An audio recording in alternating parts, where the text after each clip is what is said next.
오랫동안 코로나19로 어려움을 겪었던 자영업자들은 근심이 더 깊어졌습니다. 특히 노래방이나 PC방 상인들, 이제는 조금 나아지나 싶었는데 침수 피해, 원상복구 책임까지 가게를 닫아야 하는 상황까지 내몰렸습니다. 김지인 기자가 현장 다녀왔습니다. 이틀 전만 해도 흙탕물이 천장과 계단까지 꽉 들어찼던 서울 동작구 전통시장의 한 노래방. 지금은 그나마 내부를 볼 수 있게 돼 막힌 입구를 비집고 안으로 들어가 봤습니다. 냉장고와 온갖 집기가 토사에 파묻혀 나뒹굴고 배관이 드러난 천장에는 조명들이 위태롭게 매달려 있습니다. 지금 사흘째 물을 빼내고 있는데도 제 종아리 높이까지 물이 차 있는 게 보이시죠? 제 뒤로는 노래방 기계가 있는 방이 8곳이나 있는데 이미 천장까지 물이 들어찼다가 빠진 상황이라 기계는 완전히 망가진 상태입니다. 지난해 말 곧 방역 지침이 완화된다는 소식에 전 재산을 투입해 노래방을 연 한겨울씨. 하지만 상반기까지 계속된 영업시간 제한으로 1억 가까이 빚만 쌓인 상황에서 포구는 모든 것을 앗아갔습니다. 너무 어이가 없으니까 울음도 안 나오고 지금 보다시피 손댈 엄두도 안 돼요. 제가 혼자인데 어떻게 할 수가 없어요. 사방이 흙탕물 투성이에 모두 망가져버린 기계들.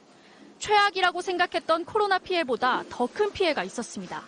견디면 됐잖아요. 시간은 지나가니까. 지금은 이거는 어떻게 이거는 이제 끝이에요. 여기는 저희는 아무것도 건질 수가 없으니까 못해요. 코로나 사태를 2년 넘게 견디며 12년 동안 버텨온 신림동의 한 PC방도 폭우 피해는 비껴가지 못했습니다. 치워도 끝이 없는 쓰레기 더미. 의자와 기계들은 진흙에 뒤덮였습니다. 모니터 반쯤 높이까지 물이 들어찼었는데요. 보시면 키보드엔 아직도 물이 이렇게 뚝뚝 떨어지고요. 이 안에 이렇게 50대 가까운 컴퓨터들이 있는데 다 폐기 처분해야 할 상황입니다. 코로나 방역 완화 소식에 소상공인 대출까지 받아 컴퓨터를 교체했는데 전부 쓸모없게 됐습니다. 컴퓨터가 지금 최신형이라 할 수 있습니다. 한 1년밖에 안 됐습니다. 지금은 희망이 없어요. 그냥 끝났다고 봐야 돼요. 정확한 보상 기준도 알려지지 않아 상인들은 앞으로 어떻게 헤쳐나갈지 막막한 상황입니다. 다시는 기억하고 싶지 않은 해가 되겠죠. 다시는 기억하고 싶지가 않습니다. MBC 뉴스 김지인입니다. 야외에서 모임을 즐기는 사람들로 꽉 들어찬 거리. 클럽 앞에 길게 늘어선 줄. 어젯밤 서울 을지로와 홍대 앞 풍경입니다. 많은 사람들이 활기를 되찾은 거리를 반겼지만 불안하다는 목소리도 있었는데요.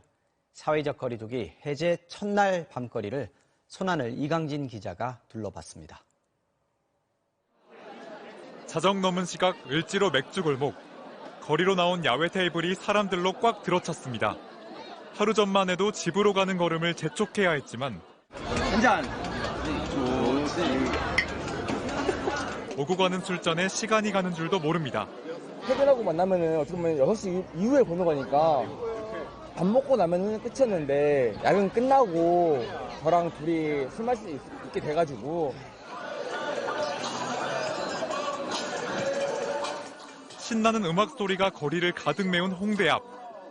오늘 집에 몇 시에 들어가실 예정이세요? 오늘 아마 집에 안 들어가지 않을까.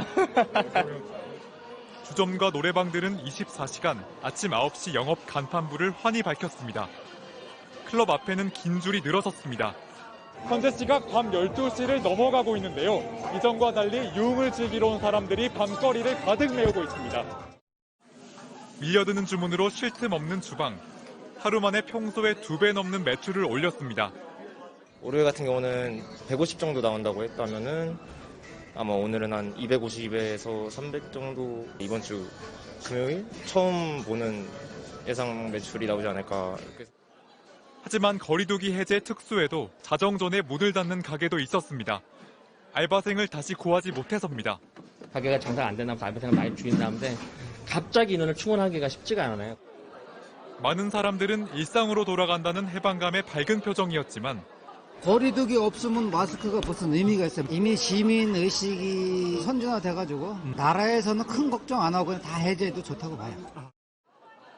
일찍 귀가하는 사람들도 있었습니다. 습관이 되다 보니까 집에 그냥 빨리 가게 되는 것 같아요. 여전히 불안하다는 목소리도 나왔습니다.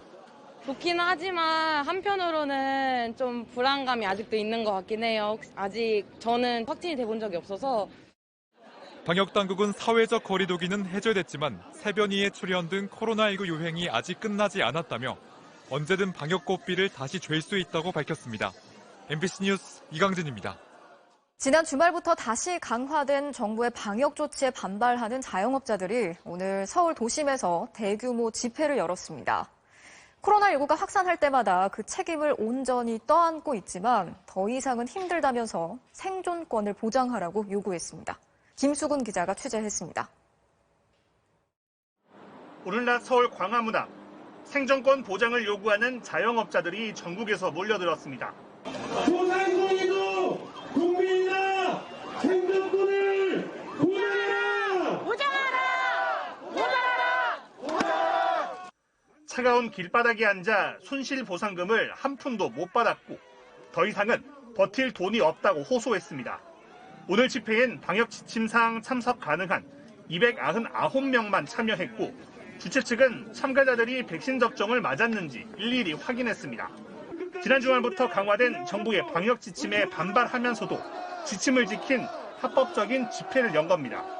눈물을 흘리면서 여기까지 왔습니다. 힘내면서 생활을 해왔는데 이제 더 낼 빚도 없어요. 그러면 어떻게 다 죽으라는 거지. 참석자들은 업종과 지역을 따지지 않는 무차별적인 영업 제한 조치를 풀어달라고 요구했습니다.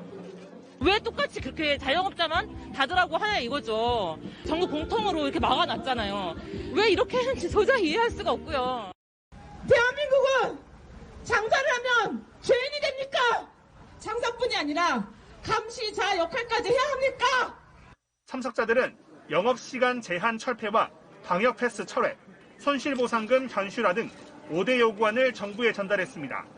이들은 다음 달 2일까지 예정된 현행 방역 수칙을 이후에도 풀지 않으면 전국적인 걸기대회를 열겠다고 선언했습니다. 집회 현장 밖에서도 자영업자들은 각자의 방식으로 방역 수칙에 저항했습니다.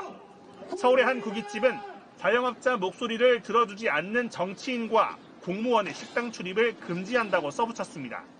천당 같다 지옥 같다. 이건 장사하는 게 아니죠. 그리고 자꾸 우리 자영업자들만 옥죄이니까 들어오지 말라는 얘기죠. 자영업자들은 또 다음 주 월요일과 화요일 오후 5시부터 밤 9시까지 동시에 간판 불을 끄는 캠페인을 벌이기로 했습니다. 14개 매장을 운영하는 인천의 한 대형 카페는 방역 수칙을 거부하며 24시간 운영을 선언했다. 관할구청에 고발되자 처리하기로 했습니다. MBC 뉴스 김수근입니다.